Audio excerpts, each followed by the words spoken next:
Hola, muy buen día. Vamos a reponer la clase que nos correspondía para el día viernes 21 21 de febrero de 2026.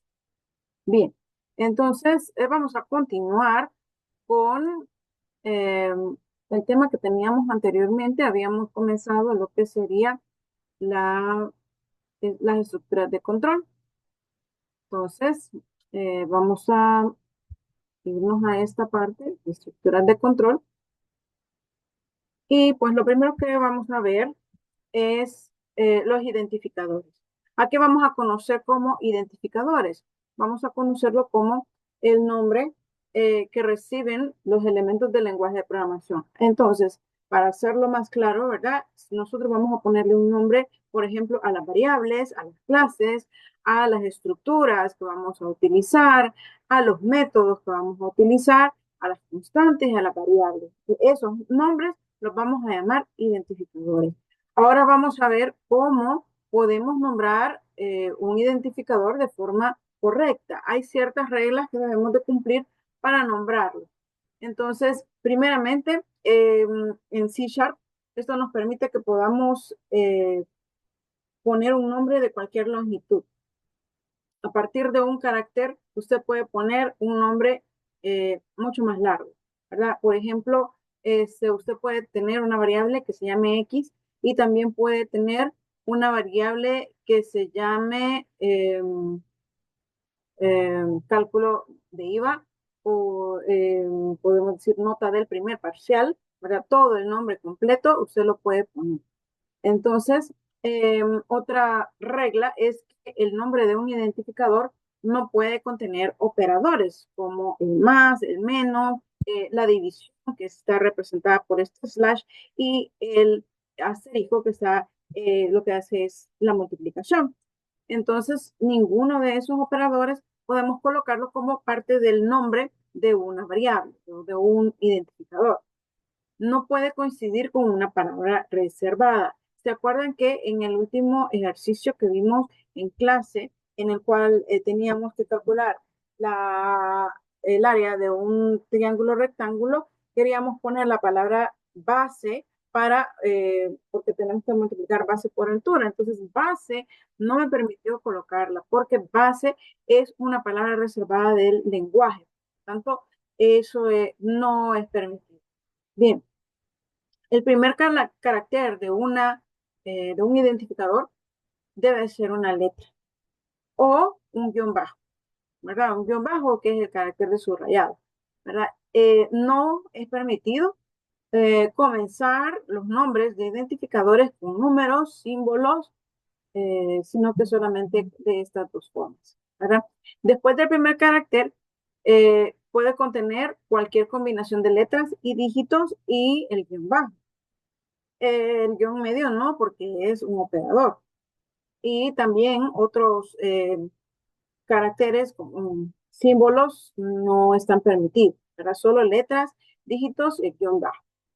Las letras pueden ser mayúsculas y minúsculas, incluyendo las acentuadas y un ñ, ¿verdad? Sí se puede, el C Sharp lo permite, pero como programador el consejo es que no ocupemos ñes, que no ocupemos tilde para programar. No, para escribir, usted tiene que escribir correctamente. ¿Verdad? El C Sharp es sensible a la caja tipográfica, hace diferencia entre mayúscula y minúscula, de tal forma que, si aquí les voy a mostrar un ejemplo, este ejemplo es el que teníamos en la clase anterior, y entonces aquí, por ejemplo, teníamos un string nombre, es una variable de tipo string, y lo que nos está mencionando este enunciado que hemos leído ahorita es de que el C Sharp hace una diferencia entre mayúsculas y minúsculas. Entonces, si yo me olvido cómo he escrito esa palabra nombre y la coloco con mayúscula, observe que aquí me da un error, ¿verdad? Y entonces aquí lo que me está diciendo es que esta variable nombre no existe en el contexto actual.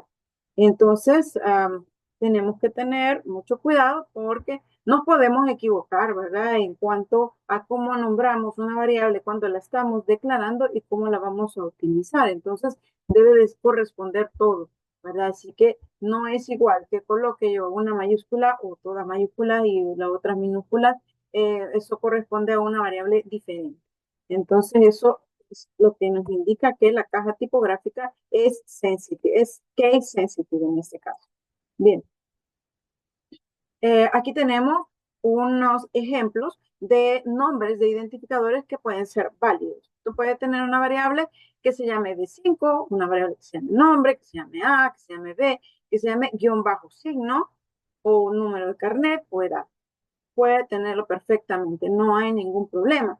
Cuando sería algo no válido, no puede usted tener el nombre de un identificador de esta forma, porque está comenzando con un número, ¿verdad? Entonces esto no es válido. Bien, en esta otra no puede ser el nombre de un identificador porque estamos ocupando un operador, ¿verdad? Además, estamos poniendo espacios acá, eso no es correcto para nombrar un identificador. Bien, char no puede ser una palabra reservada. Char es una palabra que nos está indicando el tipo de dato y es una palabra reservada de C#. Por lo tanto, no podemos utilizarlo para nombrar una variable o constante o cualquier otro identificador. El $i tampoco, ¿verdad? Porque esto es un símbolo y para el lenguaje denota algo más. El for también es una palabra reservada. El 10 es un número, no lo podemos poner como nombre de un identificador. Bien, C# emplea la especificación Unicode para utilizar caracteres.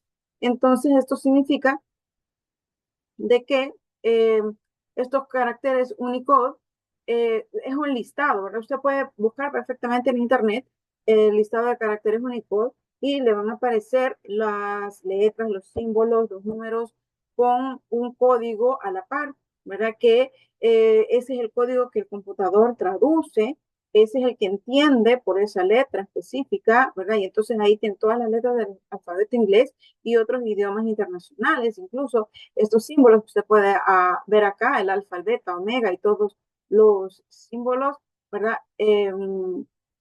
Ahí están en ese listado de caracteres Unicode. Entonces, resumiendo, ¿verdad? Para cada carácter o número, tenemos un código Unicode que le corresponde. Entonces, el computador puede comprender cuando usted le da un código, ¿verdad? El código va a corresponder a una letra o a un número, etc. Bien, ¿qué nomenclatura vamos a utilizar en la materia? Esto es importante, esto está explicado correctamente en el guión 2 de clases, que ustedes lo pueden ir a repasar, ¿verdad? Aquí para nombrar identificadores vamos a utilizar las siguientes nomenclaturas. Para cuando vayamos a nombrar una clase o un método, vamos a ocupar esta nomenclatura que se llama Pascaline. Esto es eh, que vamos a utilizar la primera, la primera letra mayúscula. ¿Sí? La primera letra mayúscula de cada una de las palabras con las que esté compuesta el nombre de el nombre de la variable, ¿verdad? En este caso, pues si nosotros tuviéramos un método, voy a escribir acá el nombre de un, bueno, aquí podemos ver, tenemos clases, dice, las clases también las tenemos que nombrar con pascalina, observe de que aquí está con mayúsculas, ¿verdad? Entonces esto es una nomenclatura pascalina. Digamos que tuviéramos un método que se llamara calcular IVA, entonces se llamaría de esta forma. Se llamaría, le tendríamos que colocar la primera mayúscula y todas las palabras que componen a este nombre, pues entonces también van a comenzar con mayúscula, ¿verdad? Entonces esto hay que tenerlo muy presente. Luego, para cuando vayamos a nombrar variables, vamos a ocupar el estilo camel case. Estos estilos, pues, o sea, no son mandatorios. Esto va a depender del lugar donde usted trabaje, para quién está programando, porque por lo general cada institución pone sus propias nomenclaturas para poder identificar los objetos que están utilizando. Entonces, como repito, hay muchos estilos eh, para poder nombrar a los identificadores, pero estos son los que vamos a utilizar durante el ciclo, ¿verdad? Entonces, eso cuando usted haga su examen de práctica evaluada, pues tiene que aplicar estas nomenclaturas. La camel case, esto vamos a comenzar para nombrar un identificador de variables. Todas las variables que nosotros definamos, las vamos a comenzar con minúscula. Y si esta variable tiene un nombre compuesto, entonces le vamos a colocar mayúscula en cada una de las palabras correspondientes a, a ese nombre. Entonces, aquí veamos. Esto solo era un ejemplo, no hemos visto cómo hacer métodos todavía, pero veamos las variables que tenemos. Aquí tenemos nombre. Nombre, si yo al nombre le quisiera poner nombre del alumno, como estamos utilizando la nomenclatura camel case, entonces sería comenzar con la primera letra en minúsculas y luego en mayúsculas la siguiente palabra y igual, ¿verdad? En alumno, la siguiente palabra comienza en mayúscula. Esto es utilizar la nomenclatura camel case y lo vamos a hacer para nombrar todas las variables que nosotros vayamos a utilizar. En este caso, pues, este ejemplo que habíamos hecho estaba bastante sencillo, ¿verdad? En este solamente estábamos imprimiendo el nombre, solo tenemos esa variable, ¿verdad? Pero observe que para, por ejemplo, para el área que teníamos, en este caso, lo voy a quitar el comentario, teníamos el nombre área, teníamos una variable que se llama B para la base y una variable que se llama H para la altura. Esos nombres están correctos. ¿Ya? No hay ningún problema, aplica lo que sería el camel case porque no son palabras compuestas, entonces sí comienzan con... Bien, continuamos. Para cuando nosotros definamos constantes, las vamos a nombrar con all caps. All caps, eso significa que toda la palabra debe de estar en mayúsculas. Entonces, si nosotros queremos definir una constante, vamos a hacerlo eh, de esta forma. Vamos a definirla con la palabra reservada const.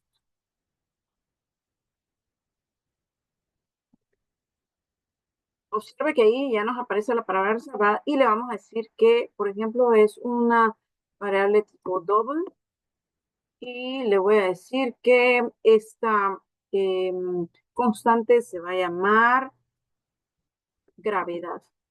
Pero lo voy a poner todo en mayúscula porque esto me va a recordar en la programación de que esto es una constante. Quiere decir, no cambia de valor eh,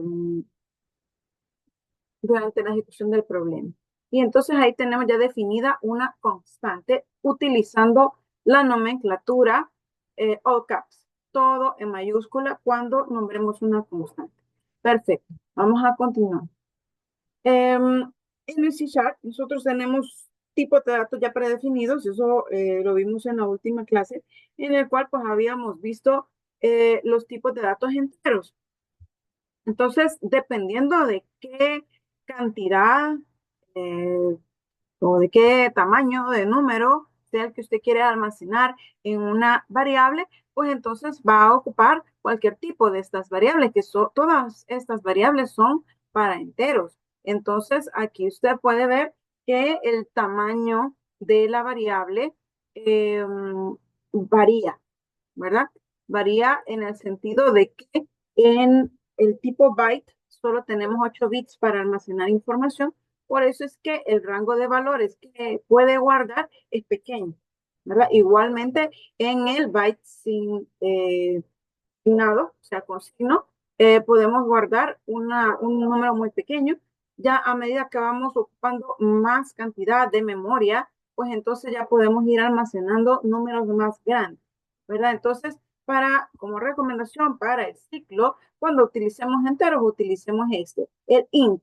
El int que es conocido en C# como seudónimo int, pero en la plataforma .NET Framework lo podemos encontrar como int32, ¿verdad? Porque es de 32 caracteres, igual el entero de 64 bits lo podemos encontrar como int64. Entonces hay una diferencia, ¿verdad? Pero estos son los seudónimos que vamos a utilizar para los tipos de datos en C#. Aparte de tener tipos de datos enteros, también podemos manejar tipos de datos reales. Y eh, tenemos 3 tipos de datos reales. No son tantos tipos como los que teníamos enteros, pero sí tenemos 3 tipos. Entonces, tenemos estos de acá, el decimal, el float y el double. Entonces, de igual forma, estos tipos de datos van a depender de qué tamaño sea el número que usted quiere guardar. Y como ve, aquí está el tamaño de memoria que ocupa cada uno de ellos. Eh, pues nosotros no vamos a ver como mucho la diferencia en el performance de la ejecución del programa, si ocupamos un número con un tamaño grande de memoria o uno pequeño, ¿verdad? No vamos a ver mucha diferencia porque los ejercicios son bastante sencillos y no requerimos utilizar tanta información a la vez. No vamos a requerir 1000 variables a la vez, por ejemplo, pero ya cuando estamos hablando de procesos muy grandes, entonces es importante que tomemos en cuenta este tamaño de las variables porque eso me va a ralentizar el proceso, ¿verdad? O me lo va a hacer menos eficiente. Entonces, si queremos utilizar un tipo decimal, este es el rango de valores que puede guardar. Como vemos, este es, ¿sí? Es intermedio, digamos, ¿verdad? No, este es el más pequeño. Luego tenemos el float,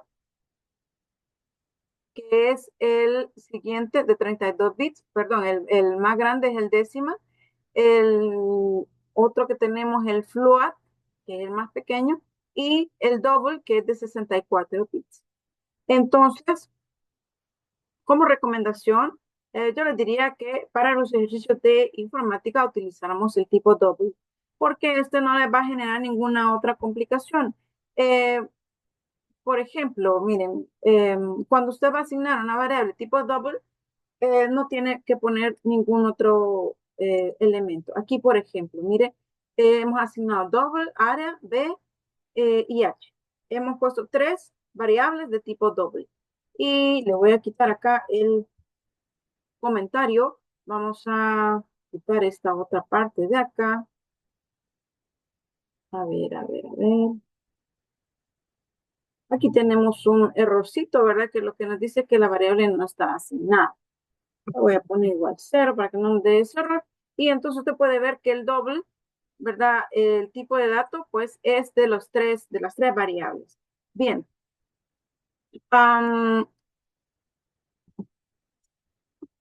Voy a cambiar esto de orden. Bien. Aquí no tenemos ningún problema. Si yo definiera que la variable h va a ser decimal, h, entonces, y le pongo igual 0, aquí me da un problema. Voy a quitarla de acá arriba para que no esté duplicado eso. Aquí le estoy dando el valor 0. Pero para indicarle que es un valor decimal, observe que aquí me está dando un error, ¿verdad? Entonces, dice que tenemos que utilizar el sufijo m. Significa que le tengo que poner una m para que él identifique que realmente este valor que le estoy dando es de tipo eh, decimal, ¿verdad? Entonces, esa es la diferencia, ¿verdad? De utilizar un decimal o utilizar un doble. En el doble no le ponemos ningún sufijo, ¿verdad? Pero en el decimal y en el float también. Hagamos esto. Vamos a colocar esta variable como tipo float y le voy a quitar esto y entonces acá nos da un error, ¿verdad? Entonces acá dice que tenemos que utilizar el sufijo F para indicar que ese valor es de tipo float. Entonces ahí pues eso es también una diferencia. Por eso les digo, ¿verdad? Como sugerencia pueden utilizar el double para que no estén pensando qué letra le van a poner, ¿verdad? F es para float y M es para decimales. Entonces, ahí está la recomendación ya. Voy a dejar siempre esta variable acá para que no nos vaya a dar problemas después, base por altura, era, ¿verdad? Entonces, le voy a dejar que el valor es 0. Muy bien, vamos a continuar. Entonces ahí están las diferencias de esos tipos de datos. Eh, Además de que podemos manejar en Visual Studio tipos de datos enteros y reales, también podemos ocupar tipos de datos carácter. Estos tipos de datos le permiten guardar a usted un solo carácter, solo uno, ¿verdad? Y puede ser una letra, un número, un símbolo, ¿verdad? Pero cuando guardamos datos de tipo carácter, los vamos a encerrar en comillas simples. Ya veremos ejemplos. Entonces, estos tipos de carácter pueden guardar caracteres de todos los idiomas. Y dice acá que los primeros 127 caracteres corresponden con eh,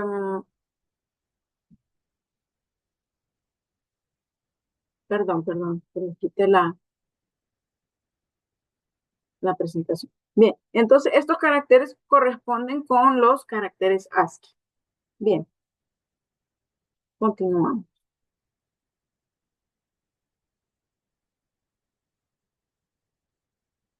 Bien, aquí tenemos un ejemplo, ¿verdad? De cómo podemos guardar caracteres acá. Y tenemos que, bueno, el tipo char es de un tamaño de 16 bits, ¿verdad? Y entonces acá tenemos que en este tipo de datos, como es un código que representa a un carácter o a una letra, es un código Unicode, entonces igual forma podemos nosotros guardar el código en vez de guardar la letra, ¿verdad? Entonces, por ejemplo, usted sabe de qué cuando ocupamos una letra, la letra A corresponde a el aquí 65, ¿verdad? Entonces, podríamos guardar el código en esa variable en vez de guardar la letra A, ¿verdad? Entonces, eso lo comprende el procesador, ¿verdad? Y aquí también podemos operar con esos códigos. Entonces, aquí esto es un código alfanumérico, ¿verdad? Que es hexadecimal. Y pues esto es como un código, ¿verdad? Y este también. Bueno, ejemplo, ¿cómo declaramos una variable tipo char? De esta forma, ¿verdad? Decimos, vamos a ocupar una variable char que se llama C y que el valor que tiene esta variable C es A. Ojo, que aquí estamos colocando estas comillas simples. Esas comillas simples me indican de que esto es un tipo de dato char. ¿Sí? Si no le pongo esas comillas, fuera como que estuviera asignando una variable. Pero no, de aquí estamos asignando un valor a la variable C. También podemos hacer esto, en vez de asignarle una letra, le podemos asignar específicamente ya el código Unicode que representa la letra. Y de igual forma lo encerramos entre comillas, ¿verdad? El 61 es el que corresponde, entonces aquí este pleca U es una secuencia de escape que le está diciendo de que esto es un código Unicode, ¿verdad? Y que esto es lo que va a guardar en esa variable C. Muy bien. Aquí tenemos un ejemplo. Podemos, les decía yo, operar con estos códigos Unicode. Tenemos acá la variable C de tipo char y la estamos inicializando. Ojo, pues el valor que le estamos dando a esta variable C es este. Le estamos diciendo de que A, la letra A, tiene un, bueno, ese es el valor que le estamos dando, ¿verdad? Pero que le reste 32. ¿Cómo le vamos a restar 32 a una letra? El computador sí lo entiende, porque para él esto es un código. Entonces, si usted observa, usted puede ir a ver el listado de códigos ASCII o el de códigos Unicode y puede observar que al restarle a este Unicode el valor de 32, me va a dar la letra A mayúscula, ¿verdad? Entonces puede verlo en el listado de caracteres Unicode o de caracteres ASCII. Entonces, lo que me da acá es el valor Unicode, ¿sí? Que corresponde a la letra A mayúscula. Entonces acá lo que está haciendo es agarrando ese valor Unicode, pero le está diciendo que lo convierta en char. Entonces, si convertimos en carácter un código Unicode, nos va a dar el que corresponde, que en este caso sería la letra A. Y entonces aquí tenemos pues las instrucciones de entrada y salida, ¿verdad? Aquí tenemos de salida con el write o con el write line el carácter es. Entonces aquí eh, imprimimos el valor de C, que en este caso va a ser la letra A mayúscula. Esto pues se los explico más adelante porque todavía no hemos visto esas instrucciones. Bien, hay otro tipo de dato que es súper importante que lo aprendamos a manejar, que es el tipo de dato string. Esto es una cadena de caracteres, es decir, con los tipos de datos char no hemos podido guardar más que un carácter. Pero con los strings, esto sí me permite guardar una cadena de caracteres, es decir, todo lo que yo quiera guardar en esa variable, ¿verdad? Y ahí podemos tomar en consideración letras, números, símbolos, etc. Entonces acá tenemos que, ejemplo, ¿verdad? ¿Qué es lo que pudiéramos guardar en una variable de tipo string? Grupo 10, por ejemplo, si es un dato que podemos guardar. Podemos guardar una cadena y podemos guardar otra pleca n cadena. ¿Qué significa eso? Cuando usted encuentre una pleca en la programación, esto indica una secuencia de escape, que eso lo van a ver en la guía 3, si no me equivoco, de laboratorio. Y entonces aquí está diciendo otra pleca n cadena. Eso significa que este mensaje o este valor de la variable que va a almacenar esto, si digamos que lo mandáramos a imprimir, va a imprimir otra y esa pleca n lo que le está diciendo es que ponga un enter, o sea, un retorno del carro ahí, ¿verdad? Y entonces va a imprimir otra en una línea y cadena en otra línea. Vamos aprendiéndonos esas cadenas, ¿verdad? Bien, continuamos. Eh, A las variables tipo string se les pueden asignar literales de cadena directamente, así como acá. ¿Verdad? Usted le pone que en esta variable cad, que es de tipo string, le voy a asignar esta palabra o este mensaje, ¿verdad? Prueba. Sí, y cuando imprimimos esa cad, pues entonces lo que vamos a obtener es la prueba, ¿verdad? Vale. Bien. Tenemos otro tipo de datos que es lógico. Este tipo de datos lógico le llamamos boolean y es bastante útil para cuando nosotros queremos hacer validaciones, ¿verdad? Entonces, este tipo de dato solamente puede almacenar uno de dos posibles valores, solo uno. ¿Qué valores puede almacenar? Solamente true o false. No hay más. True o false es lo único que puede guardar. Entonces, aquí tenemos que un ejemplo. Dice bool, bandera igual falso. ¿Verdad? Estamos asignando el valor falso a una bandera.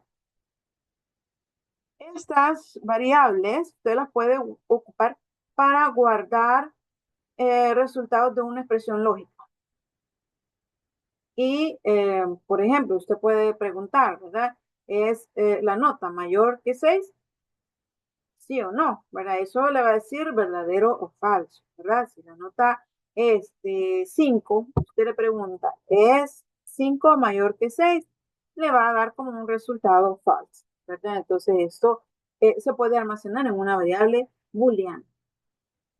Su contenido puede mostrarse directamente en pantalla por el método console.writeLine y así ahí le pone usted el nombre de la variable que es booleana. Aquí tenemos un ejemplo de cómo poder aplicar estas variables de forma correcta. Veamos que tenemos declarada, ojo con esto, ¿verdad? Por si no se nos ha quedado claro, declaramos una variable cuando decimos que la vamos a utilizar en el programa. En este caso solamente es necesario poner el tipo de dato y el nombre de la variable. Entonces aquí decimos que vamos a ocupar una variable día, así se llama, que es de tipo entero.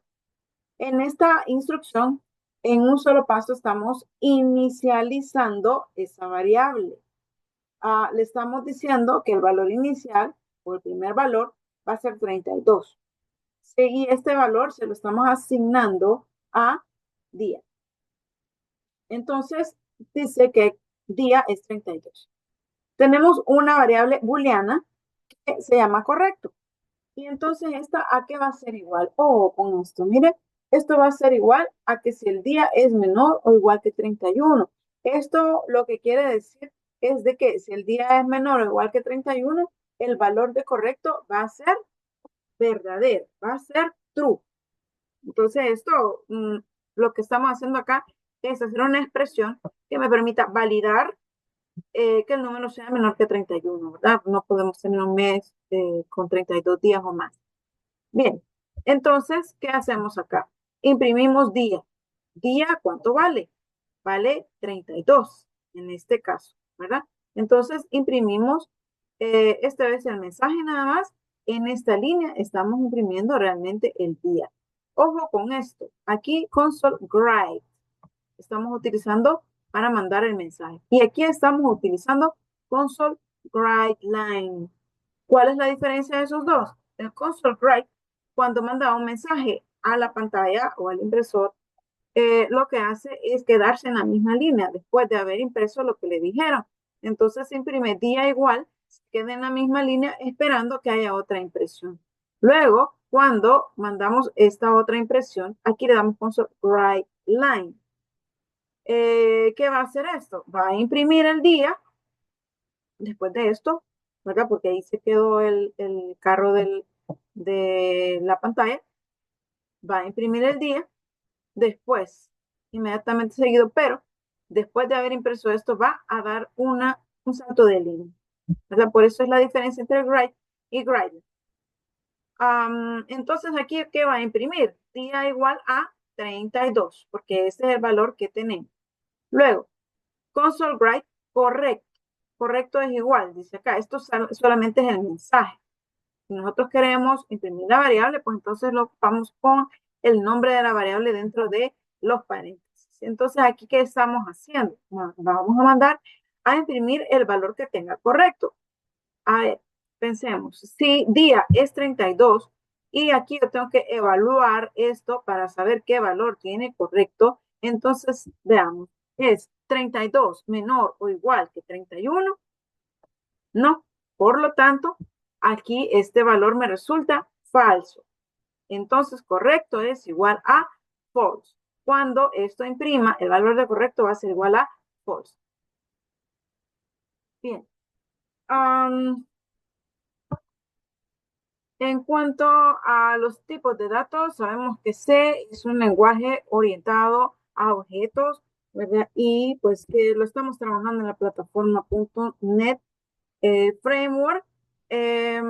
Cada uno de los tipos de datos que nosotros vayamos a utilizar son objetos diferentes, ¿verdad? Entonces, funcionan de forma diferente, ¿verdad? Entonces acá, pues nosotros tenemos que hay tipos de datos según el ámbito donde se desempeña. Entonces acá podemos ver que a dónde se desempeña una variable. Aquí tenemos en este ejemplo que yo les había dicho, ¿verdad? Que en el main es donde vamos a escribir nuestro código. Entonces observe que tenemos que el main es un método que comienza acá y termina acá, en esta llave. Entonces, adentro del main hemos definido esta variable que se llama área BH, ¿sí? Entonces, si yo coloco aquí la B, la H, el área, pues no hay ningún problema, ¿verdad? Porque ya he definido que voy a utilizar esa variable. ¿Qué pasa si utilizo alguna de esas variables fuera de ese ámbito? Entonces aquí le voy a poner H. Ojo, que me está sugiriendo otras cosas, o sea, no me está identificando la H y cuando la dejo me da error, ¿verdad? Y dice que esta H no existe en el contexto actual. ¿Por qué? Aunque yo la haya definido en esta parte del main, pues el main tiene su ámbito acá y termina acá, ¿verdad? Fuera de ese ámbito, esa variable no existe, ¿sí? Veamos algo más grande. Un ámbito más grande puede ser el del programa, ¿verdad? El programa, mire que acá estoy definiendo la constante, ¿verdad? Y esta constante es conocida tanto dentro del main como fuera del programa, en el programa, ¿verdad? Eh, acá, si nosotros ponemos, ¿verdad? Por gravedad, por ejemplo, ahí sí me la reconoce. Bien, sí la reconoce, ¿verdad? Entonces, el ámbito del programa comienza donde comienzan sus llaves, ¿verdad? Y termina donde comienzan sus llaves. Por eso es muy importante que cuando programemos vayamos respetando la tabulación del programa, es decir, que vayamos respetando estos espacios, porque eso me va a permitir visualizar correctamente cuál es el ámbito de una variable. Bien. Um, Const, ya vimos esa palabra, static, denota una variable estática y existe durante la ejecución del programa. Más adelante vamos a comprender mejor esa variable. Bien, las variables y los tipos de datos nosotros los podemos trasladar ya sea por valor o por referencia. Cuando nosotros decimos que se almacena una variable por valor, significa de que sabemos cuánto vale esa variable. ¿Verdad? Por ejemplo, si yo sé la edad de alguno de ustedes, por ejemplo, la edad de Carlos, digamos, es 18. Perfecto, yo sé la edad de Carlos, ¿sí? Entonces conozco ese valor porque esa variable está definida por valor, ¿verdad? En cambio, cuando yo tengo una variable, me la pasan por referencia. Entonces, eso significa que no conocemos el valor, pero sí conocemos dónde está ubicada esa variable y ahí puedo ir a buscar. ¿Verdad? Ahí puedo ir a buscar el valor. Es como tener la dirección en memoria de dónde está ubicada esa variable. Y entonces, esto es de bastante cuidado porque cuando nosotros ya tenemos la dirección en memoria de una variable, pues se puede modificar fácilmente, ¿verdad? En cambio, si solo conocemos el valor, pues no, ¿verdad? Porque eso es una copia de el valor que tiene. Bien, aquí tenemos un resumen de cómo funcionan estos tipos de variables, tipos de datos por valor o por referencia, y esto lo vamos a aplicar más que todo cuando ya estemos programando métodos.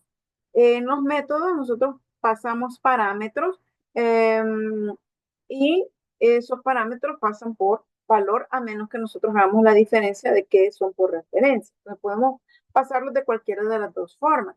Cuando pasamos parámetros o variables por valor, estas variables contienen su valor directamente.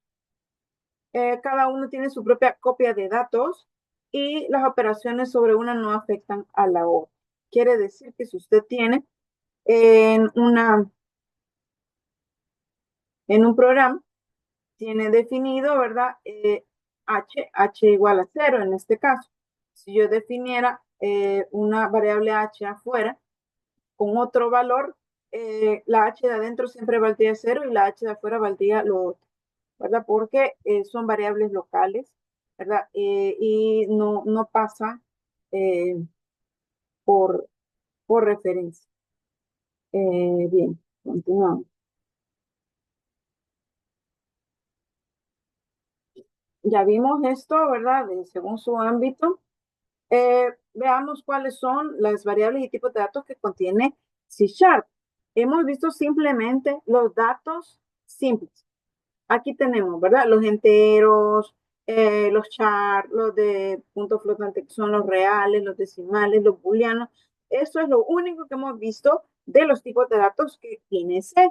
Pero para cultura general, ¿verdad? El C maneja otros tipos de datos, como por ejemplo los enum, los structs, que estos dos pues los vamos a ver al final del ciclo. También tenemos otros tipos de referencia como las clases, las interfaces, los arreglos, etc.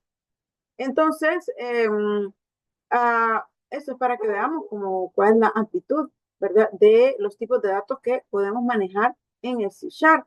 Tenemos nombres primitivos que los tiene pues declarados lo que sería el .NET Framework en sus librerías, ¿verdad? Entonces ellos tienen pues aquí definido lo que serían los boolean, byte, int.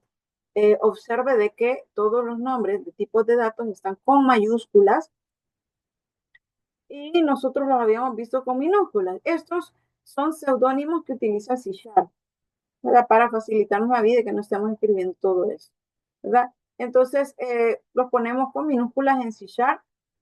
Si alguna vez ve algún tipo de dato que esté definido, por ejemplo, hay un int y lo pone como int32, no le extrañe, ¿verdad? Porque esto es lo mismo, solo que de la forma que lo llama o que lo invoca el .NET Framework. Bien, para que nosotros podamos utilizar los datos, tenemos que hacer conversión, ¿verdad? Porque a veces necesitamos convertir, qué sé yo, un dato real en entero o un string en real, etcétera, ¿verdad? Entonces, ¿cómo vamos a hacer estos cambios, conversiones de tipo de datos? Las conversiones pueden ser implícitas o explícitas, ¿verdad? Entonces, veamos. Las conversiones implícitas tienen lugar cuando es posible una conversión automática. Veamos cómo es esto. Perdón, las conversiones explícitas es cuando existe eh, la posibilidad de un error o pérdida de datos. Veamos entonces el ejemplo. ¿Cuándo es una conversión implícita? Aquí tenemos este ejemplo. Tenemos una variable entera, se llama entero 5. Vale 5, ¿verdad? Y tenemos una variable long, que sabe usted que también es un entero, ¿verdad? Entonces, estamos ocupando una variable que se llama largo para de tipo long. Y ojo aquí, estamos asignando esta variable entero, se lo estamos asignando a largo. Bien, aquí podemos hacer esta conversión implícita. ¿Por qué hay conversión acá si los dos son enteros? Recuerde de que los tipos de datos son diferentes por el tamaño de bits que utilizan. Entonces, aquí podemos hacer esta conversión implícita porque entero es una variable entera y al igual que largo, pero entero, como es de tipo int, cabe perfectamente en una variable que es más grande, ¿verdad? Entonces aquí no hay ningún problema. Usted puede perfectamente guardar una variable tipo int en una variable tipo long. No hay ningún problema. Ahora, esto que hace ese número 5 ya va a estar representado en 128 bits, ya no en 64 bits, ya no en 32 como estaba representado acá. Eso quiere decir diferente cantidad de ceros, ¿verdad? En el almacenaje. Esto es una conversión implícita porque no hay ningún problema.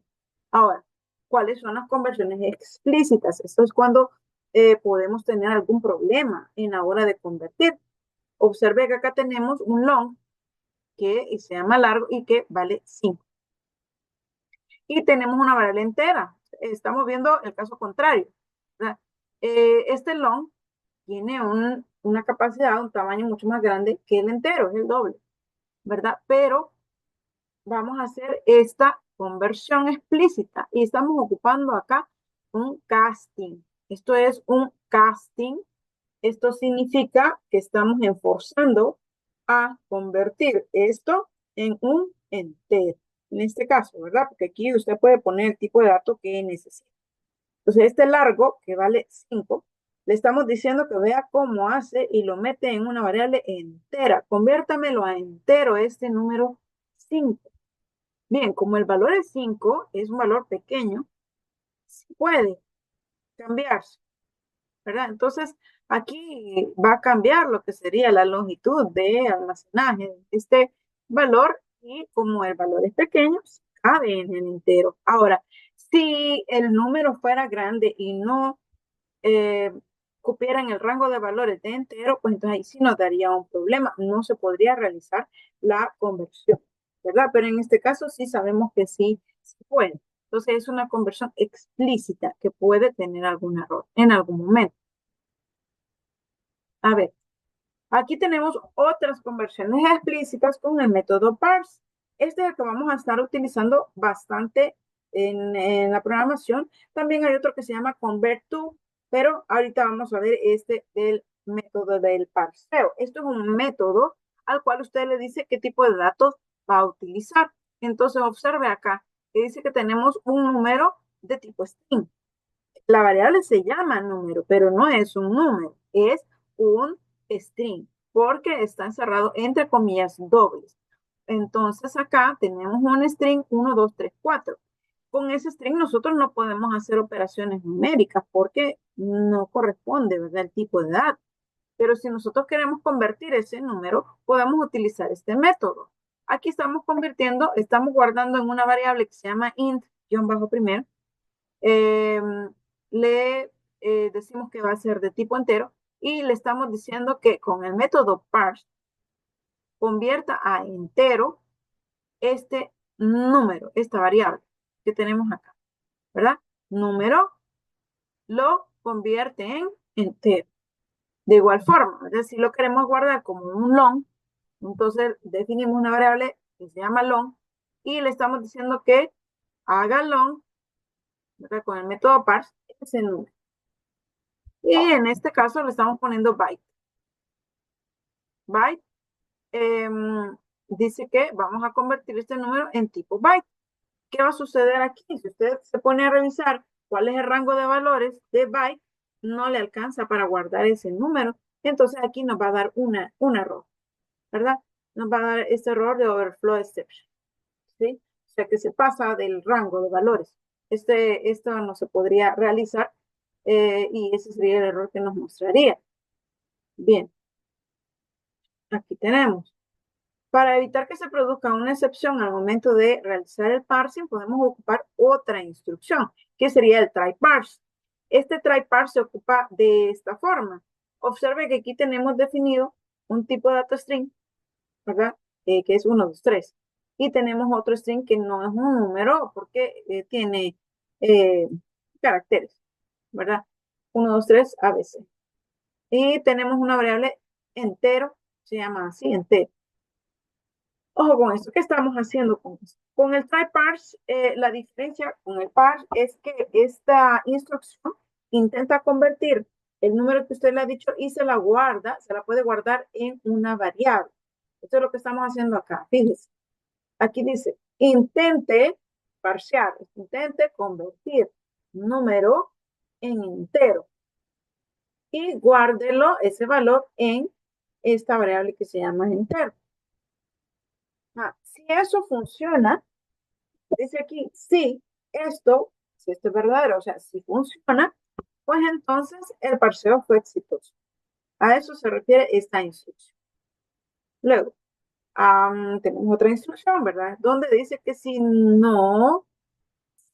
usted intentó guardar este no número, lo intentó convertir a entero, no le funcionó, pues entonces hay que decir de que el parseo no fue exitoso. ¿verdad? Y aquí está imprimiendo ese número. Entonces, ahí podemos decidir nosotros cuál método vamos a utilizar.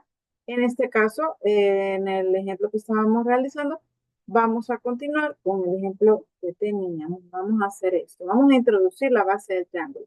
Quiero que se fije usted en esta parte que habíamos hecho, porque este era el ejemplo inicial. Teníamos digitar su nombre, dice, y teníamos el nombre que es de tipo string, y observe de que lo leíamos el nombre y lo guardamos. Perfecto. Voy a quitar esta parte, no le generó ningún problema. Vamos a hacer ahora el ejercicio de la base.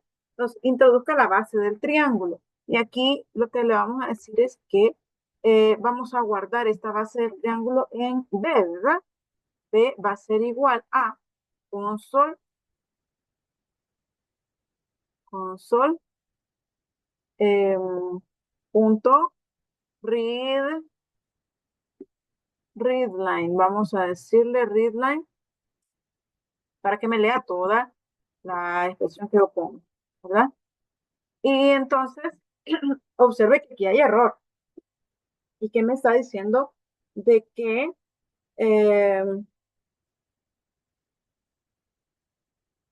a ver, ¿qué nos da este error?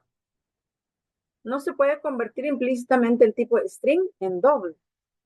Eso significa que cuando yo leo algo del teclado, esto es de tipo string. No importa que yo ponga un número, pero él lo entiende como un string.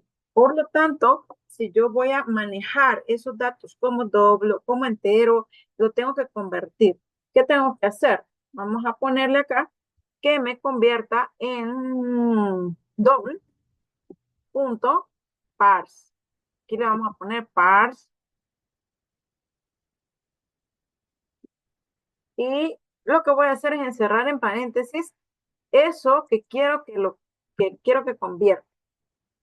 Mire, y aquí ya no tenemos error, ya no hay ningún error. Entonces, de la misma forma, vamos a hacer con el área, perdón, la altura. Introduzca la altura, le voy a poner del triángulo y voy a ocupar la misma instrucción, ¿verdad? Porque también es de tipo doble. Entonces le voy a colocar acá que esta es la H y le estoy diciendo que lo que lea, que es de tipo string, lo convierta en doble. Si nosotros quisiéramos convertirlo en entero, pues entonces, en vez de ponerle doble, le pone int 32. Ojo que aquí hay, miren, diferentes tipos, ¿verdad? Int 16, int 32, int 64. Si le pone solo int, pues se lo pone en entero que nosotros conocemos, int 32. Bien, pero no, ¿verdad? Como no es de tipo entero, lo que queremos, se lo voy a dejar como todo. Y así usted puede convertir cualquier tipo de datos, ¿verdad? Con este método. Va, entonces ya tenemos eso y ahora, pues entonces solo nos tocaría ir a imprimir el resultado. No, perdón, tenemos que hacer la, eh, el cálculo, ¿verdad? Vale. Pero para hacer una prueba, bueno, aquí tenemos ya el área. El área es igual a B por H entre 2. Y ya, pues con esto ya hemos terminado nuestro proceso, pero hay que imprimir el resultado. Entonces acá le ponemos el área del triángulo es y le ponemos, le voy a poner un write nada más para que no se cambie de carro, perdón, de línea. Y acá tenemos console write line, le voy a poner que imprima el área. Recuerde que podemos hacerlo de esta forma o podemos hacerlo acá. Eh, Ponemos una llavecita, ponemos 0, ¿verdad? Y eso le está indicando de que vamos a poner una variable. Entonces, puedo poner yo la variable y con esto pues ya estamos diciendo de que imprima el área en ese. Bien, así lo vamos a dejar por el momento. Ya vamos a ver la ejecución.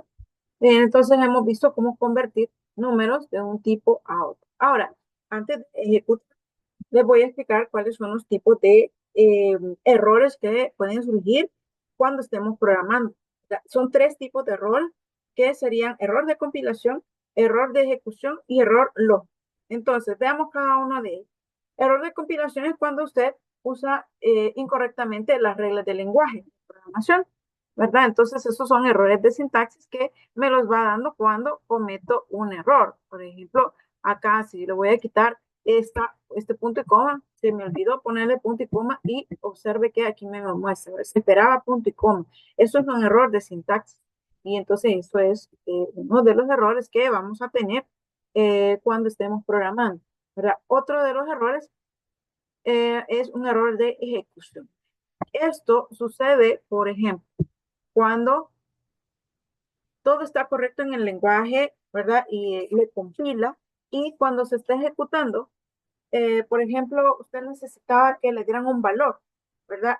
Para una variable y no se lo dieron. Entonces, si no le dan ese valor, ya no puede ejecutar lo demás, ¿verdad? Entonces, eso le provocaría un error a su sistema, ¿verdad? A su programa, porque ya no puede continuar, no puede dar el resultado esperado. Eso es un error de ejecución.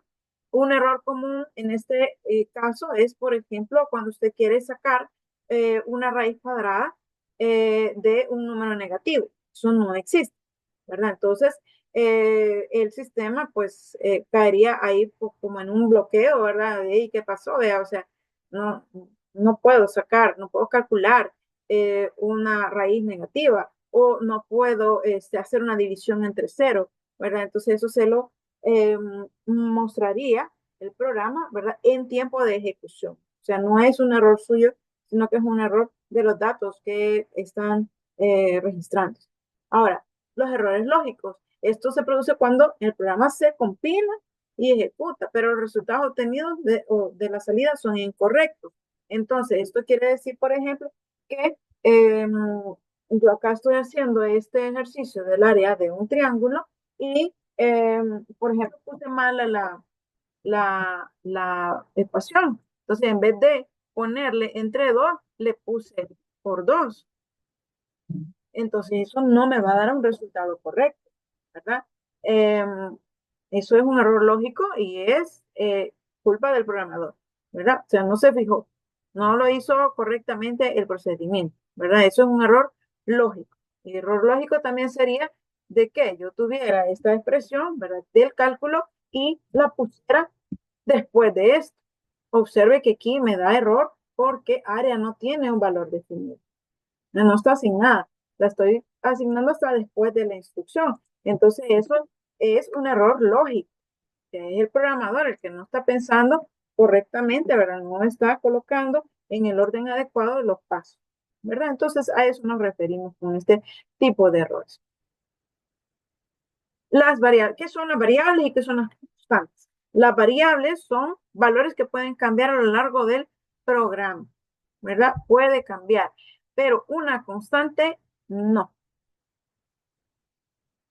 Bien, cuando nosotros declaramos variable, ¿qué significa declarar una variable? Es decir, voy a utilizar una variable de tal tipo. Eso es lo que significa. ¿Y cómo se declara? Esto ya lo vimos, ¿verdad? Ya lo estamos practicando. Por ejemplo, aquí estamos declarando una variable flotante que se llama nota. Estamos declarando una variable entera que se llama edad y además una que se llama año. Y estamos declarando tres variables. Una se llama P, otra Q y otra R y las tres son tipo chat.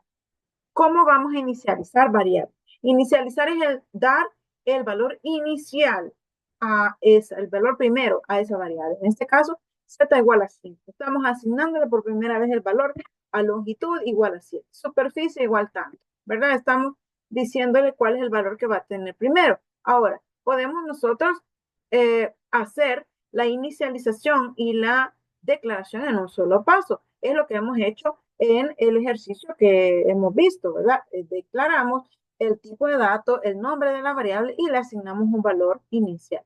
Entonces es en una sola instrucción declarar la variable y darle el primer valor. ¿Sí? Bien. Aquí tenemos otro ejemplo, ¿verdad? Cuando usted define variable tipo string, string dice, se llama cadena esa variable y esa variable cadena tiene ingeniería. Ese es el valor que guarda esa variable, ¿verdad? En el nombre tiene Juan Pérez y en el carnet tiene esta información. Bien, Las constantes.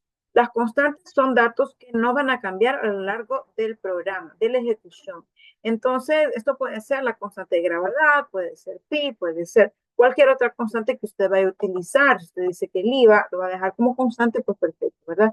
Usted lo puede hacer. ¿Cómo se definen? Ya lo vimos en el programa. O sea, pone usted la palabra reservada, const, el tipo de dato que va a utilizar, el nombre, y le asigna el valor que va a tener esta variable. Esto es, siempre lo tiene que hacer, siempre tiene que asignarle ese valor.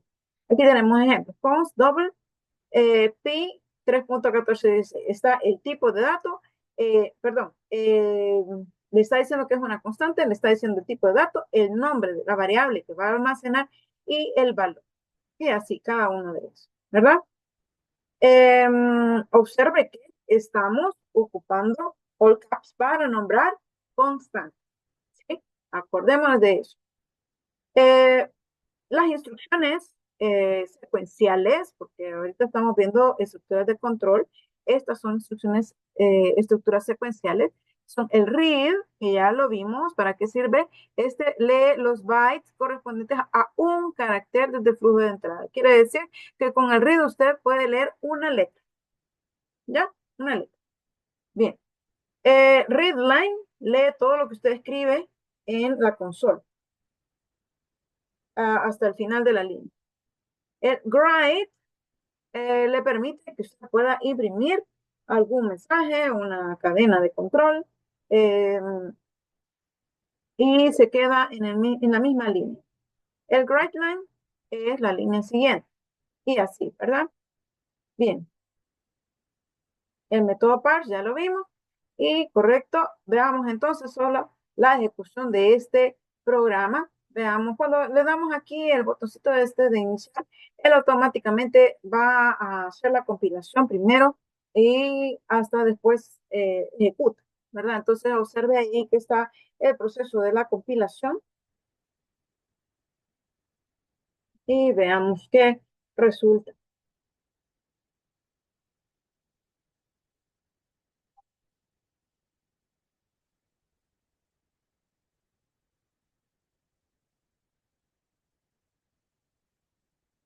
Esperando aquí todavía.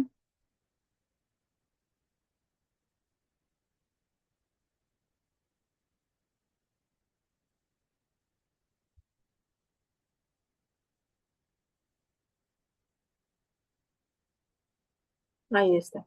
Va, entonces aquí tenemos, introduzca dice la base del triángulo. Le voy a poner 4. Introduzca la altura del triángulo, le voy a poner 5. Aquí podemos poner decimales, ¿verdad? El área del triángulo es 10. Observe la impresión de 10, me la dio seguida del, del mensaje, ¿verdad? Así lo colocamos allá, ¿verdad? Aquí, como le pusimos, introduzca la base del triángulo, aquí le pusimos un read, una impresión, un write line, por eso me lo pone acá. Ahora, si le cambio a write, alguno de esos, veamos, aquí le he puesto write line a los dos. Le voy a poner este solo write y veamos cómo funciona.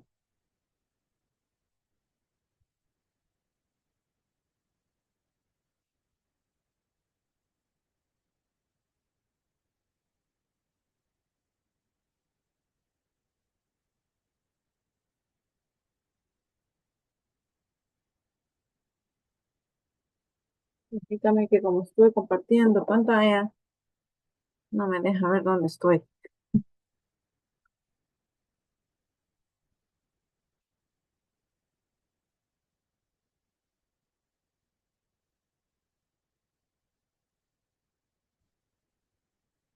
Ahí está. Va, entonces introduzca la base del triángulo. Observe que ahí ya me lo puso en la misma línea.